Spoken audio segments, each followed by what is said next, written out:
So we're here on this job today. Customers complaining there's a lot of water seeping out behind the toilet, as you can see.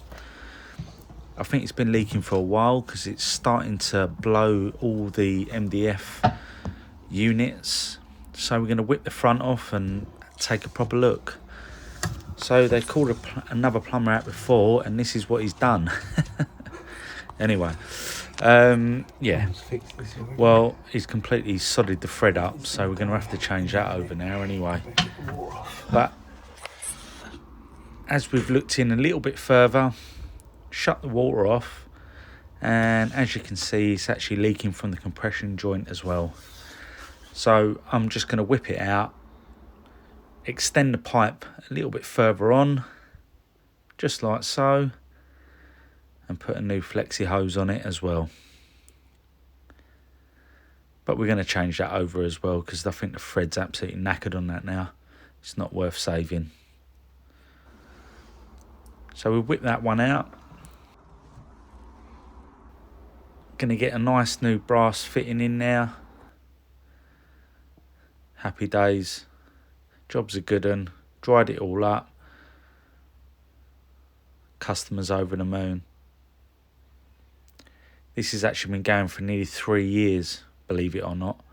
I'm surprised it didn't cause more damage with the amount of water that was actually coming out of it. So there you go. Job one done.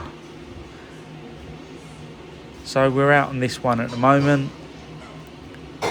It's an outside tap that actually runs through the wall, but it's been leaking for a while. So just drilling a new hole, and as you can see, oh my God, I couldn't get it any better. So I popped an elbow on there now and disconnected the old pipe. It's all ready to go to install the new one. Popped an isolation valve in there so they can shut it off in the winter. Run all the new pipe work and the new tap. And the job's a good one. Well, what can I say about this one? Well, there was only a brad nail that went through the pipe, but the customer decided to smash the wall out and go a little bit heavy on the pipe work. So there you go. So we've replaced it all, but as you can see, if you look closely, it's bloody leaking. I'm done with filming today, and I'm going to have to whip this lot out. See you on the next one.